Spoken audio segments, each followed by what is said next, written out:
So the Turing test suggests that if a machine can pass this test so that you can't tell the difference, you can't tell which wall hides a human being, which wall hides a computer, then the computer, whichever wall it's behind, should count as having a mind. Now, this test has raised many objections. Let's consider a few of them. Somebody might say, look, this is beyond our current technology.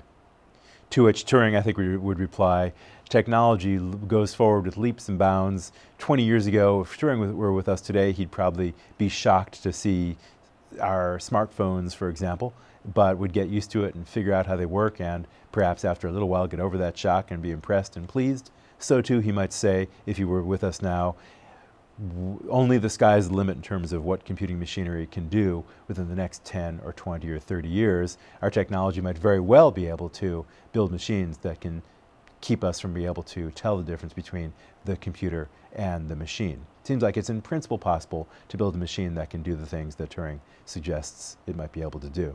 Another objection might be, well, all the machine's so-called intelligence was put there by a programmer or a series of programmers, so it's at best an artificial mind. Why should you call it as considered having a mind at all?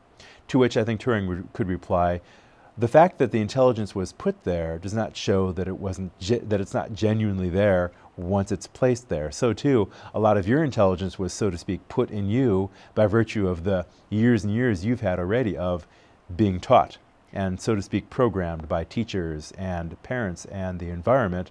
All the piano lessons and dance lessons and French lessons and so forth you've taken throughout your life thus far, to say nothing of calculus class and history class and so on, have been various ways in which society has programmed you to have the intelligence that you had. The fact that it was put there in your mind by someone intelligent outside of your mind does not show that once it's there, it's not genuine. I think Turing could say the same thing about a computer.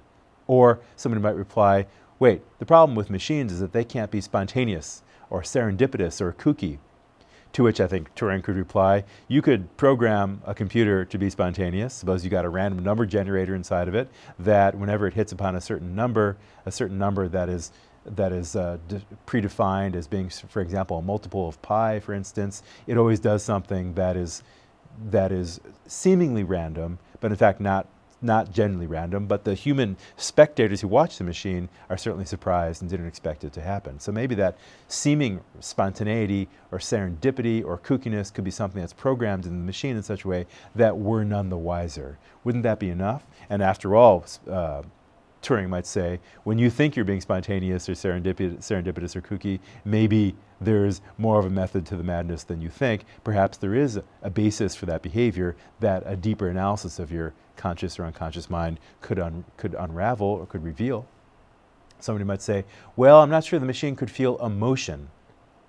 And I think Turing could say a couple of things about that. First of all, it's not clear that, even though we've talked about three components or aspects of mentality, it's not the cognitive, the affective, and the experiential, it's not clear that in order to have a mind, you have to have all three. What would it be like to be a creature that just has cognition and not affect or experience? Could you have experience without affect or cognition? These are open questions, but Turing might be satisfied with the idea that a machine perhaps couldn't feel emotion as long as it has cognitive capacities. That would still be quite an achievement. First point. Second point, I think Turing could also get us to see that machines could at least act as if they are emoting. You could imagine, suppose, for instance, that you've been working on your laptop for a long time.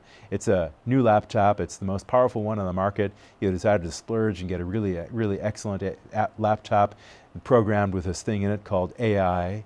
And as you try to power down after a long day, you get a message on the screen saying something like this: please don't turn off this machine. I'm enjoying being here with you.